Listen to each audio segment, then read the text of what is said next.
Hello, everybody. It's Connie Stewart with SimplySimpleStamping.com. Thank you guys for joining me today for a brand new Tuesday tip. So, during the month of June 2022, we've been talking about some of my top 10 hacks.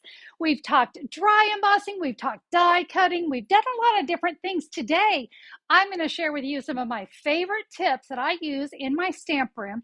These are tips that are DIYs or freebies. We love that, don't we? I'm really excited to share these with you. So I say we get started. I am going to kick things off with one of my favorite hacks that I have laying around my craft room at all times, and that is what I like to call a brand new pencil eraser. And you can see why I love to create polka dots. It's so easy to do. I just buy a package of pencils, maybe about 24. I can keep reusing them. I've got my Daffodil Delight ink pad. To add a polka dot, you're simply going to use the rubber on that pencil, and that's why you want it to be a brand new pencil eraser, so it's nice and round. And I can add polka dots to just a simple sentiment or just to kind of fill in. And when you're done, clean it on your chamois and you're ready to go for your next color. My next hack is all about coloring. Now, we all want all the toys in the Stampin' Up! Catalog, I know that, but what if you don't have the markers or the Stampin' Blends yet, but you want to be able to color in your images? You're going to love this tip. I'm going to take an ink pad. This one is Granny Apple Green. So if you have all the ink pad colors, did you know you can take a clear block, create your own little ink pad, and all you need to invest in are the water painters. Now, these come as a 3-pack. So for this one, because of my image, I'm just going to pick up that color there with my water painter. And oh my goodness, I suddenly do have all the markers because I can color that in. I know we want to own everything. I get it. But you know what? This is a great tip and it's uber affordable. And when you're done, you're simply going to rub this back and forth on your grid paper until it goes clear. I'm ready to come in with my next color. This, run it underwater and you're good to go. We're going to use that same technique creating our little ink palette, only this time I'm going to create colored Wink of Stella. So guys, one Wink of Stella, this is the clear, and I'm just going to come in with that Wink of Stella and I'm going to pick up some of that ink. And oh my goodness, I now have glittery flowers, so I don't have to just color them in and come back over with a Wink of Stella. Why not create your own custom colored Wink of Stella? This is also a great way to add glitter with no mess because, you know, many of us are not fans of the glitter mess. And I hope that you can see on camera the wonderful glitter that is left behind. Now, just like I said before, we're going to rinse that underwater. We'll simply take our Wink of Stella and kind of run it back and forth until it's clear, and we're good to go again. If you have Stampin' Up! Dies, did you know that many of our dies can also make some great stencils? I have a great scallop here. This one is from the Scallop Contours. But guys, this tip that I'm going to share with you is going to work on a lot of different dies that you might have. But I really wanted something with some scallops, and I want you to see the difference between these two pieces of cardstock. So what I did is I started with a 4 1/4 by 5 1/2 inch piece. And so for this one, just to kind of show you here, I put the scallops at the bottom and die cut it, which left me the points. This is going to give me that rounded scallop. This one here, I did the opposite direction. So I put the points down and put the scallops to the inside, and that gave me this great scallop. We're going to take that template, we're going to lay it on some basic white cardstock, and I've got a tip. Take one of your great big blocks. You're going to use that to hold that stencil. I've got one of my blending brushes. I've got some Daffodil Delight ink on this, and I am simply just blending on that Daffodil Delight ink. And I'm going to share a tip with you. What you can do from here is you can slide this down, and I'm not going to add any more ink. I'm just going to kind of go a little bit lighter. And so that's going to give us a different look.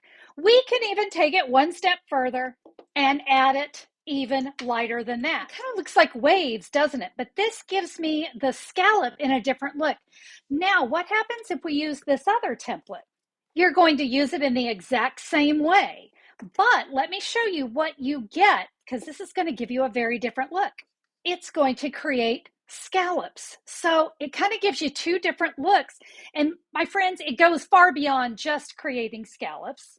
You can create stencils with your punches. This is my cloud punch. And I'm just going to add a little bit of balmy blue ink here to my blending brush. We're going to blend that pretty color in. And voila, we have a gorgeous, soft cloud. I'm going to flip my die or my stencil over. I'm not even going to re-ink. I'm just going to use what ink is on there, lay that on, and now I have a totally different cloud. I could turn it upside down, add a little more. It really is a fantastic way to go beyond just your punches and your dies. Look through those dies, look through those punches, take a look and see what is going to make an incredible stencil. No need to buy stencils. You probably already have it in your craft room and it's free. You've created that great card and you want to create a great envelope to go with it. But how? I'm going to show you how to DIY your very own envelope template. And it's really easy to do. I've got a piece of cardboard. This is actually the cardboard. It's very thin. This comes behind our 6x6 designer series paper. But basically what we need to start with is any piece of cardboard, cereal box, cracker box.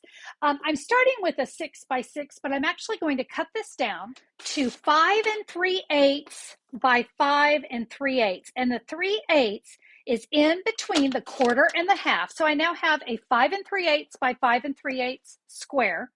Now we're simply going to line up the points here in our paper trimmer. Just line up both those points and we're going to cut a triangle. All right, so those are two equal triangles. This one is going to be my top and my bottom template. My sides have to be a little bit smaller though. So what we're going to do, you're going to cut this off at 7/8 of an inch. So find that 7/8 mark that's in between the 3/4 and the 1 inch. So 7/8 inch, and we're going to trim that away. And can you see how that's just a little, that's smaller, and that's the one that's going to be for the sides of the envelope template. Now, before we go any further, I'm going to have you write that on here because I don't want you to forget which one is for the top and the bottom and which one is for the sides. I also marked that it was my envelope template. Please don't look at my chicken scratch. I've got the worst handwriting in the world.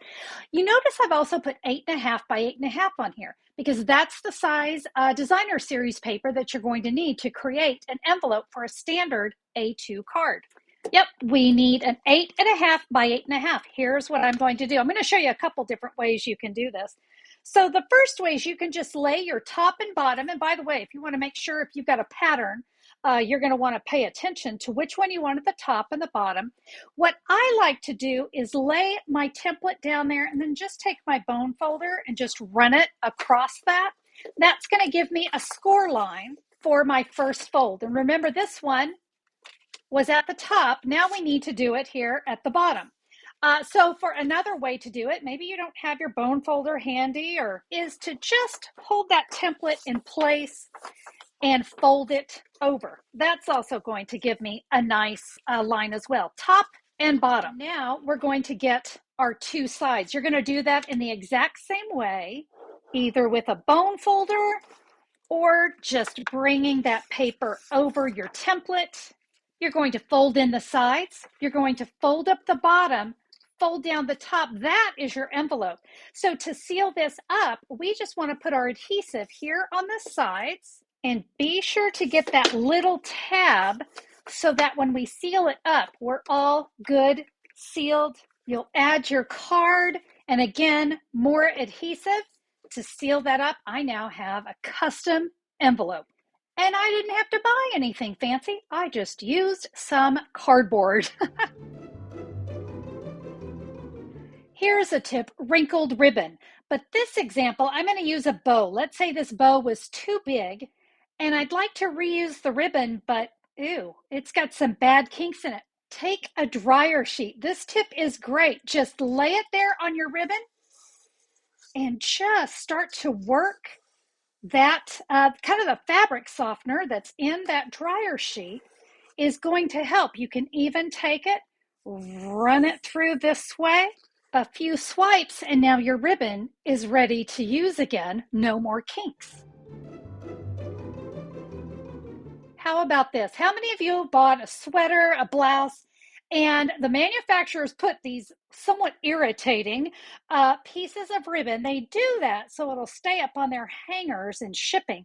But did you know we could just snip that off? And of course, if it's wrinkled, we can run it through our dryer sheet. And now we can create a bow. It was totally free. It was something we were probably going to toss. Now I've got a great little bow that I can add to a card. But hey, you want a bonus tip? So this one just happens to be white. Maybe I want it to be Bermuda Bay. I can take my Stampin' Blends and I can change that white ribbon. It goes through both sides, so you really don't even have to flip it over. And it's a very quick and easy process to create my own custom colored ribbon. All right, how about these? Anyone else have a huge collection of the buttons that come on new shirts? So if you ever lose a button, how many of us ever really lose the button? So I have hundreds of these, but you know what? It's something that I can use on a card. I'm going to run some baker's twine through the holes. And if you've got a small button like I have here, I'm going to actually separate this into two strands, one blue and one white. And that's okay. I now have that white I can use on another project. Let's take this, tie it into a bow, bring those loops down to size, trim it away, and now I have a great accent to a card, and it was something that was probably going to sit in my drawer for years. Let's use it and make some great accents. We've got a few more tips left, but I wanted to let you know that I've got a free download for you to go along with today's video. You don't have to worry about writing any of those tips down. In this free download, I'll list everything, including that template for the envelopes. You can find that at simplysimplestamping.com or just look down in that YouTube description. I've got a direct link that'll take you to the download. I'd love for you to have that. It's even got a link where you'll be able to come back and watch this video again if you need a refresher. Okay, let's finish up with our hacks. Let's say you just bought a brand new stamp set or bundle, or maybe you're considering one, but you're looking for some ideas. My friends, Google Images is going to be your best friend. This website is images.google.com. And let me show you how you can search. Let's say sweetest cherries. Look at that, sweetest cherries Stampin' Up. And that's exactly what I want you to search. Search the name of the stamp set or bundle followed by Stampin' Up. And I want you to see, look at all of these great ideas. A plethora of ideas are just waiting for you.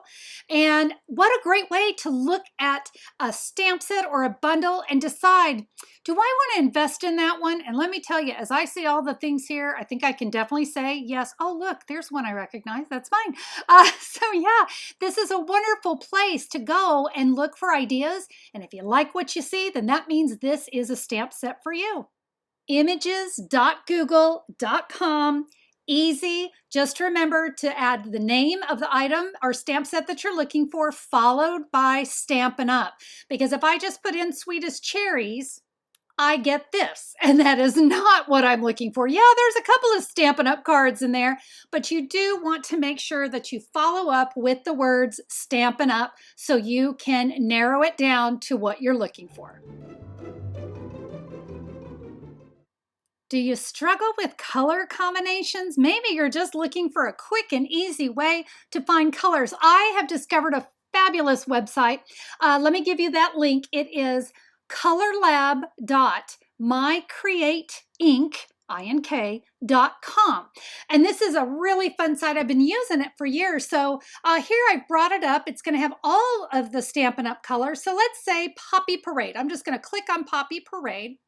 And there it is. So let's tell it to search, and it's going to find me some color combinations. Look at all of these great color combinations using Poppy Parade. Some of these, my goodness, I would have never thought of. Poppy Parade, Flirty Flamingo, the Black Old Olive and Navy. Doesn't that sound awesome?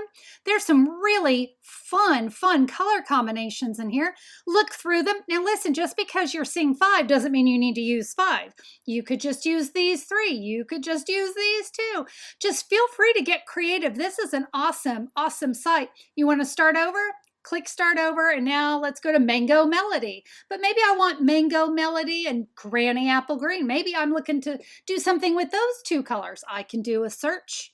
There's all my color combinations that will feature Mango Melody and Granny Apple Green. Such a fun place. I'm going to do the start over here, and I want you to see this button. It's kind of fun. Surprise me. Boy, when your color combinations are really just at a standstill in your brain, look at that. There is a quick and easy color combination. Surprise me again. Surprise me again. Ooh, I like that one a lot. Yeah, it's a really fantastic site. I think you guys are going to enjoy it. Now, I want to give credit.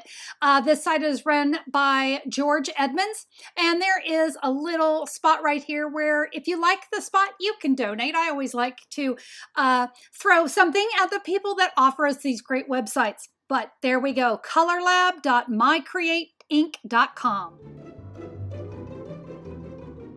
I always like to save my favorite tip for last, and this one is another color combination tip. One I have used for years. You might recognize this little container. This is what some of our embellishments come in. I saved one of those, and inside I've taken my decorative circle punch and I have cut out one of all of the Stampin' Up! Colors. Now, here's what we're going to do to create some really fabulous color combinations. Are you ready? Drop it. Just spread those out, drop them everywhere. I'm telling you, this is a trick that I have been using for years. I struggle with color combinations. I really do. But when you spread these colors out, sometimes it's just seeing colors and seeing what will catch your eye. All right, they're all spread out. What jumps out at you? Let me see. Actually, you know what? This is kind of pretty, but maybe I'm not sure about that red. Maybe I want to bring in, Melon Mambo, Bermuda Bay, and Soft Seafoam. Guys, a color combination I would have never thought about. Maybe you want to swap something out. Maybe you want to do, that's a nice one too. Little Orchid Oasis Melon Mambo and Soft Seafoam. And just keep playing. You just might surprise yourself with the color combinations you get. You might also see something that you think is hideous, and that's fine too. But it's just a matter of playing, see what's fallen.